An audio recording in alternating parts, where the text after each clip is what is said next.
I'd been at Hungerford as a bobby 15 years. I had a wonderful relationship with people in the town. And, what was in my mind is, who was it that was shooting people? On the 19th of August 1987, in the quiet market town of Hungerford, Berkshire, 27-year-old Michael Ryan went on a deadly rampage. With 3 legal firearms, he shot dead 16 civilians and wounded 15 more. It's the first time this has happened in British history in a rural town, and it was a shock to the system, it really was. This is Matt from Underworld Uncut. This week we're speaking with retired police officer Trevor Wainwright as he revisits the story that changed his life. When did you first hear about the shootings? I was the local town bobby for Hungerford in 1987. I came to the town as a young 22-year-old PC recruit. On the 19th of August, I can remember very clearly, it was a beautiful hot summer's day. It was my day off, and in those days policemen weren't well paid, and I had a little gardening job in one of the neighbouring villages. So I went to this little old lady's house where I did the gardening, and whilst I was en route there, I heard that there'd been a shooting in a filling station at Fanatic. And I thought, oh, that's strange, but it was in the neighbouring county, it wasn't Thames Valley. So anyway, I got to my little old lady's house and started to mow the grass. And then we got a phone call there, and it was my wife saying, Trevor, you better get home. Don't know what's happening, but there's gunfire going across our garden. So I thought, oh, what's all that about? Could it be connected with the Savanac thing? I didn't know. But obviously I'd like to get back to Hungerford, which took me 10 minutes. So as I drove across Hungerford Common, I could see on the edge of the town a couple of houses on fire. You could see the smoke. And I could see in a clump of trees there was a group of people shouting in the trees. So I pulled up and I knew a couple of people there. I said, what's going on? And they said, oh, there's a bloke gone mad with a gun and we think he shot a policeman. And I thought, God, I just didn't know what to think, and you could smell the cordite from the weapon in the air, which I've never experienced that before, not like that, because you could hear the sound of a gun going off. But I think the smoke and the fire from the house was the thing that was quite frightening. So I moved on from the common, but, to get to my house, I had to pass the police station. Well, there must have been about a dozen civilians in there, members of the public that were sheltering in there. I said, I'm going to go home, make sure my wife's okay, and I'll come back, which I did. So I came up home. My wife wasn't here. Fortunately, she was with a neighbour, so I told them both to lock themselves in and keep their heads down, and went back to the police station. And the adrenaline was running through me, and I knew what I wanted to do was to accompany the armed police when they arrived, because I was the local bobby, and a couple of my colleagues come in who were on duty. They'd obviously been out and seen some other shootings, and they were very ashen-faced. And then I got called into the sergeant's office. He said to me, Trevor, I don't know how to tell you this. I said, what? He said, your dad's been shot, and he's dead. And obviously one of my colleagues had come across my father in his car, put a blanket over his head, and he was one of my best mates. And I just couldn't believe it. I didn't even think about my mum and dad coming to Hungerford that day. They lived in Kent, and they travelled, 120 miles that day. And they've driven 300 yards from my house, and he shot my dad in the head, and he died instantly. And my mum got shot in the breast, and the ricochet took part of her finger off. My dad was able to stop the car. The car came to a halt. My mum got out the car and ducked down behind the engine, which is the right thing to do. And my mum honestly thought that he was going to shoot her again, but he just walked off and then shot into another car and walked down the street. At that point, a local lady came out of a house and pulled my mum in. She was very brave to do that. My mum was taken to hospital. That was me out of out of working, doing any more work at Hungerford, you know. So the sergeant took me up to my house, picked my wife up, and took us to hospital, where there was ambulances coming in all the time from Hungerford. And then I was told my dad is in the operating theatre. And I said, what? Well, I'd already been told he'd been killed. So I thought, well, thank God for that. You know, I mean, you know, he's going to have a chance. About an hour later, a nurse came in. She said, can you tell me what your father looks like? So I said, well, yeah, he's 6'1". I said, 67 years old. I said, quite well built. A couple of army tattoos on his arms. Her face dropped. And she said, she said, I'm sorry, it's not your father. So I thought, what do you mean it's not my father? She said, no, this is someone different. So I had the hope, after being told he'd been killed, that he could be alive, and then to get a kickback like that at that time. That was tough. That was tough. What was your fondest memory of your father? He was a good provider. He was an army man. He was a young soldier in the Second World War, and initially they were guarding London from invasion with their 25-pounder guns. But after D-Day, he went over with the Wessex regiment and fought in the Battle of Caen, which was quite horrific. My dad always said to me, he regrets that they couldn't get across the River Scheldt or wherever it was and get to help the paratroopers. But he saw a lot of his colleagues killed in the war. And, you know, the fact that he died the way he did with a bullet rather than die of cancer, which we later discovered that he did have lung cancer, but we didn't know at the time, probably helped me a little bit. You know, he was a man's man, and he was a provider. Yeah. When did you find out the identity of the shooter? There was a television on, you know, with the news, which was obviously coming as live as it could come. And this name, Michael Ryan, came out, and it didn't mean anything to me. I thought, well, who the hell's that? I know all the kids. Who's Michael Ryan? You know, and I just couldn't put a picture to his face at that time.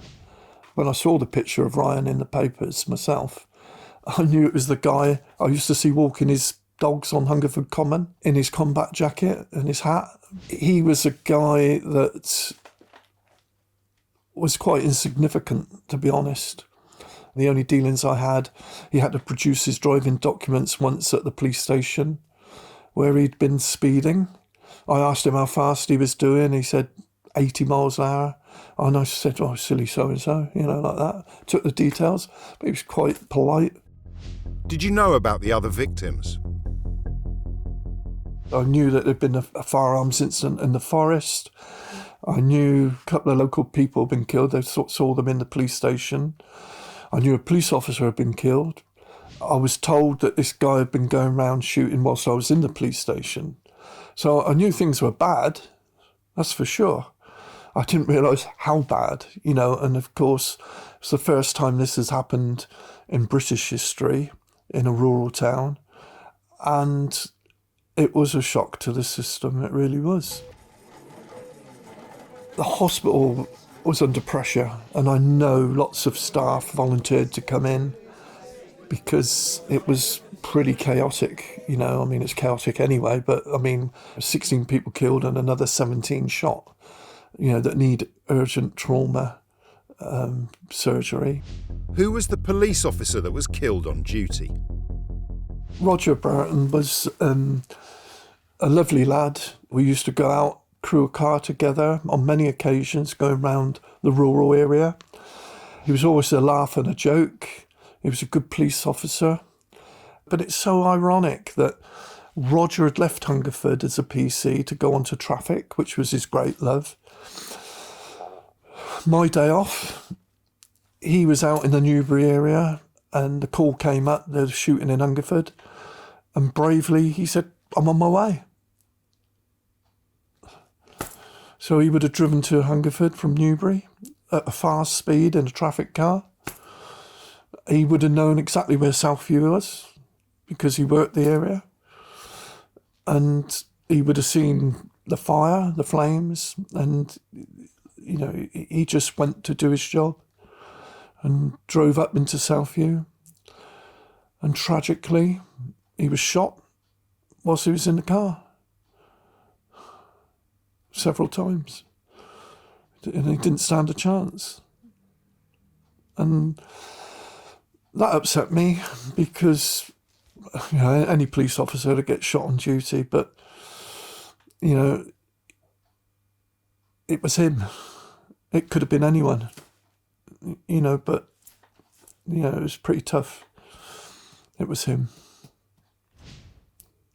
So it hit me, you know, I mean, my family were involved, my colleagues were involved, and you really don't know how you're going to deal with it, but some people weren't able to deal with it. You know, I had a young PC colleague who was on duty that day that came into that police station. He later committed suicide. Now, he obviously could not deal with it. I'm God blessed that I was able to deal with it. When did you find out that Michael Ryan was dead? I was told at the hospital that the incident was over, that he'd gone to the local John O'Gaunt school where he'd gone into one of the top floor classrooms. I heard that the police had cordoned the school off. And I'd been told that he'd shot himself. I later was told by the firearms officer in charge. He said, when he was in that school, he said, I had him in my sights. He said, I could have shot him. He said, but at that time, he'd not been pointing a gun at anyone or any police officers. And he said, if I'd have shot him, I would have been as guilty as what he was. I think for any police officer to shoot someone, I mean, you hear about it all the time. They have to make a judgment decision within a split second. And it can be the right decision or it can be the wrong decision. If it's the wrong decision, you know, they have to go through the trauma of a possible court case themselves for murder. And so if Ryan shot himself, which he did, then obviously this saved other people doing it. One of the strangest things for me was that the remorse had gone. If he'd have been caught and arrested, I would have hated him so much. I would have wanted to gone in and dealt with him myself, and I would have been at every court hearing, you know, to see him get sentenced. But the fact that he killed himself, I didn't have that hatred. I feel sorry for his family, his mother, who was shot dead, and all the other people that were shot dead or wounded by him. You know, that was quite, you know, an awful thing. And, you know, the following weeks, all the funerals, you know, to go through that. And then the inquest. But I was quite lucky because I had a lot of colleagues, I had a lot of support. People came up to my house, you know, local councillors, local people, friends, relatives, you know, and it was very, very much a local thing. But the other thing was I had hundreds and hundreds of letters from people who I've known throughout my life who have moved through all parts of the country, and even people I didn't know were writing letters, having seen what happened on the television, offering their condolences. And, you know, it was amazing the people that got in touch with me. Even the Commissioner of the Metropolitan Police, Sir Peter Imbert, he wouldn't have known who I was, but he wrote me a beautiful handwritten letter of support. And he said if ever I wanted to speak to him, to ring him at New Scotland Yard. I never did. I think I might have replied to the letter, but, it was unbelievable that the people that did offer their help, and I think that helped me. What was the community reaction in Hungerford in the days after the massacre? Everybody was helping everybody. Without a doubt, the community rallied and helped the people in the community. Everybody knew who was involved, the families that were involved, and people were so kind, offering their help. The local doctors were working overtime, because there must have been a lot of mental anguish. That was the great thing, the community spirit of the town, and I think that's remained ever since. Probably the thing that upset me really badly was the press coverage in the Today newspaper. The headlines were, PC signed father's own death warrant. That was the headline, PC signed father's own death warrant. And I read that, that's me. And I just couldn't believe that. And it meant to me that if I signed my dad's death warrant, then I signed the death warrants of all the other people that got shot. And to me, that was so unfair because, Ryan was a member of a gun club. He had several weapons, and each time you have a weapon, you have to be vetted or have the licence amended and approved. You have to check out the security at his house. You have to check out that he's a person that's fit and proper to hold a gun. And of course, all the checks revealed that he wasn't known as having a criminal record. And, clearly there was no reason for him not to have a firearms certificate. That was tough. And I was so upset that I didn't want to go to hospital to see my mum because she was in a ward with the other people that had been shot. And I couldn't face them. And they obviously saw the paper in hospital. My mum was told that I was very upset, and she phoned me up from hospital and she said, "Trevor, get your arse in here. The people want you."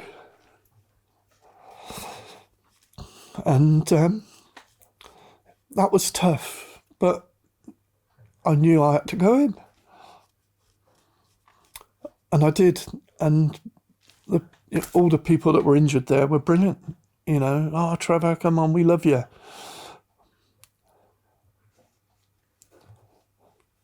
But that was probably the hardest.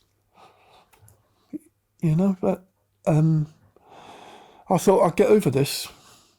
If those people were going to accept that, they're not. I'll beat it, and I will beat it, and I'll stay in this town.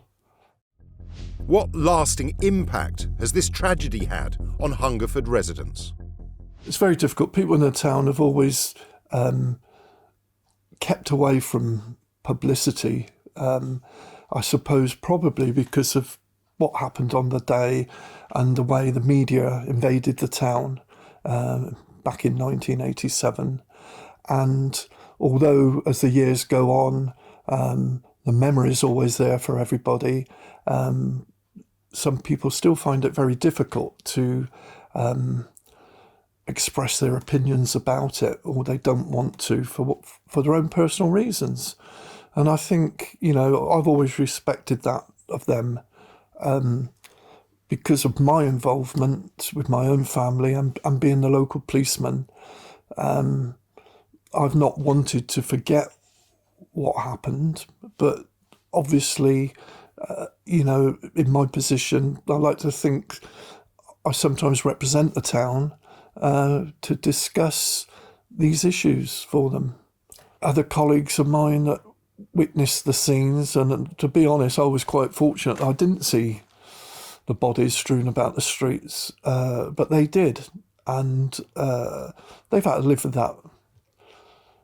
They've had to live through that, and it must haunt them. And some of them have moved on, get away from Hungerford. Some of the families moved away from Hungerford.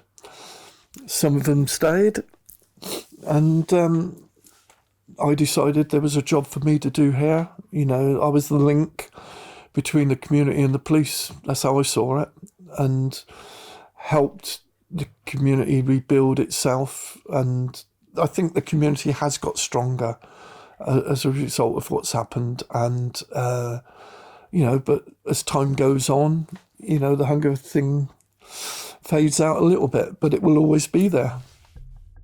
In addition to Trevor's father, Douglas, and close colleague, Roger Burton, 14 others lost their lives at the hands of Michael Ryan.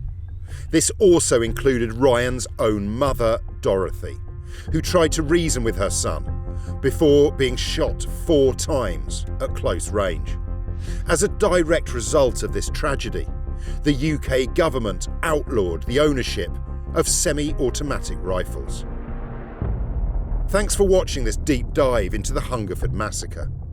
For more stories from Britain's underworld, make sure to like and subscribe, and comment below what stories you'd like to see on the channel.